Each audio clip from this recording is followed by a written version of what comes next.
princípio era aquele que é a palavra. Ele estava com Deus, e era Deus. Ela estava com Deus no princípio. Todas as coisas foram feitas por intermédio dele. Sem ele, nada do que existe teria sido feito. Nele estava a vida, e esta era a luz dos homens. A luz brilha nas trevas, e as trevas não a derrotaram. Surgiu um homem enviado por Deus, chamado João. Ele veio como testemunha, para testificar acerca da luz, a fim de que por meio dele todos os homens crescem. Ele próprio não era luz, mas veio como testemunha da luz. Estava chegando ao mundo a verdadeira luz, que ilumina todos os homens. Aquele que é a palavra estava no mundo, e o mundo foi feito por intermédio dele, mas o mundo não o reconheceu. Veio para o que era seu, mas os seus não o receberam. Contudo, aos que o receberam, aos que creram em seu nome, deu-lhes o direito de se tornarem filhos de Deus, os quais não nasceram por descendência natural, nem pela vontade da carne nem pela vontade de algum homem, mas nasceram de Deus. Aquele que é a palavra tornou-se carne e viveu entre nós. Vimos a sua glória, glória como do unigênito vindo do Pai, cheio de graça e de verdade. João dá testemunho dele. Ele exclama: este é aquele de quem eu falei, aquele que vem depois de mim é superior a mim, porque já existia antes de mim. Todos recebemos da sua plenitude, graça sobre graça. Pois a lei foi dada por intermédio de Moisés, a graça e a verdade vieram por intermédio de Jesus Cristo. Ninguém jamais viu a Deus, mas o Deus unigênito, que está junto do Pai, o tornou conhecido. Esse foi o testemunho de João, quando os judeus de Jerusalém enviaram sacerdotes e levitas para lhe perguntarem quem ele era. Ele confessou e não negou, declarou abertamente: não sou o Cristo. Perguntaram-lhe: e então, quem é você? É Elias? Ele disse: não sou.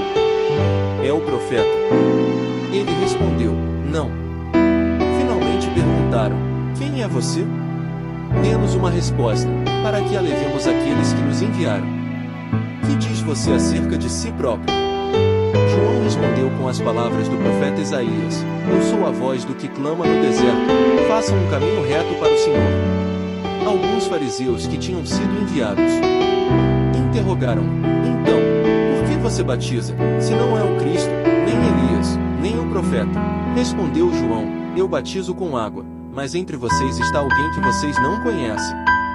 Ele é aquele que vem depois de mim, cujas correias das sandálias não sou digno de desamarrar. Tudo isso aconteceu em Betânia, do outro lado do Jordão, onde João estava batizando. No dia seguinte João viu Jesus aproximando-se e disse: vejam, é o Cordeiro de Deus, que tira o pecado do mundo. Este é aquele a quem eu me referi, quando disse: vem depois de mim um homem que é superior a mim, porque já existia antes de mim. Eu mesmo não o conhecia, mas por isso é que vim batizando com água, para que ele viesse a ser revelado a Israel. Então João deu o seguinte testemunho: eu vi o Espírito descer do céu como pomba e permanecer sobre ele. Eu não o teria reconhecido, se aquele que me enviou para batizar com água não me tivesse dito: aquele sobre quem você vira o Espírito descer e permanecer, esse é o que batiza com o Espírito Santo. Eu vi e testifico que este é o Filho de Deus. No dia seguinte João estava ali novamente com 2 dos seus discípulos. Quando viu Jesus passando, disse: vejam, é o Cordeiro de Deus. Ouvindo dizer isso, os 2 discípulos seguiram a Jesus. Voltando-se e vendo Jesus que os 2 o seguiam, perguntou-lhes: o que vocês querem? Eles disseram: Rabi, que significa mestre, onde estás hospedado? Respondeu ele: venham e verão. Então foram, por volta das 4 horas da tarde, viram onde ele estava hospedado e passaram com ele aquele dia. André, irmão de Simão Pedro, era um dos 2 que tinham ouvido o que João dissera e que haviam seguido a Jesus. O primeiro que ele encontrou foi Simão, seu irmão, e lhe disse: achamos o Messias, isto é, o Cristo. João capítulo 2. No terceiro dia houve um casamento em Caná da Galileia.